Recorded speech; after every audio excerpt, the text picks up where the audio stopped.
Mapagpalang araw po sa ating lahat. Ako nga po pala si Angela Jan Agner at welcome po sa aking 365 Daily Devotion ni Pastor Russell Ocampo, Seminar Edition. At ngayong araw po ay September 12, 2025 at ang topic po natin ngayong araw ay Son of God.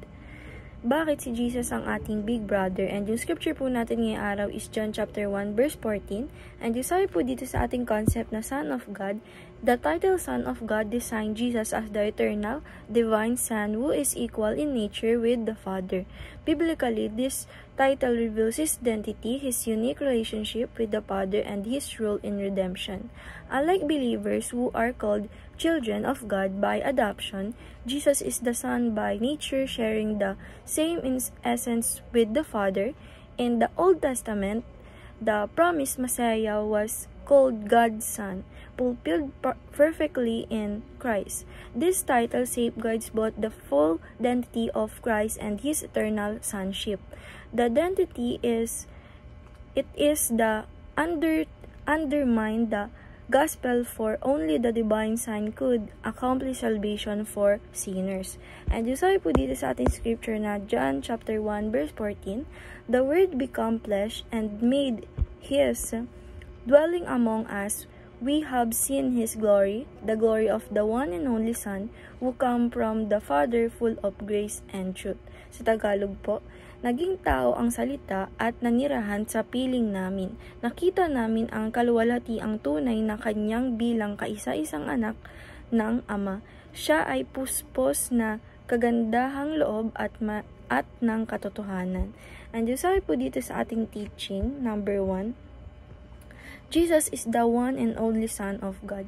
Sabi po dito na yung ating Panginoong Hesukristo lang po, na si Jesus lang po talaga yung pinaka-isa at pinaka-tunay talaga, or isang only and one and only Son ng ating Panginoong Hesukristo, ay Panginoong Diyos. And teaching number 2, Jesus is our sacrificial and loving big brother. Sabi po dito na si Jesus daw po is tayo nga po daw yung mga anak ng ating Panginoong Diyos. Tas si Jesus daw po, siya daw po talaga yung pinaka-big brother natin na binigay sa atin ng ating Panginoong Diyos, na nag-sacrifice sa atin at nagmahal talaga sa atin. And teaching number 3, Jesus' blood secures our adoption into God's family.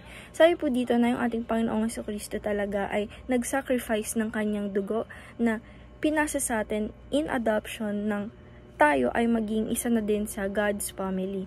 And application number 1, show gratitude by loving like Jesus. Sabi po dito na apply po natin sa sarili natin or sa life natin na magbigay po tayo ng gratitude na dahil po sa pagmamahal sa atin ng ating Panginoong Hesukristo na katulad ng pagmamahal niya. And application number 2, sacrifice for Jesus by offering your best. Sabi po dito na apply po natin sa sarili natin o sa life natin na magkaroon tayo ng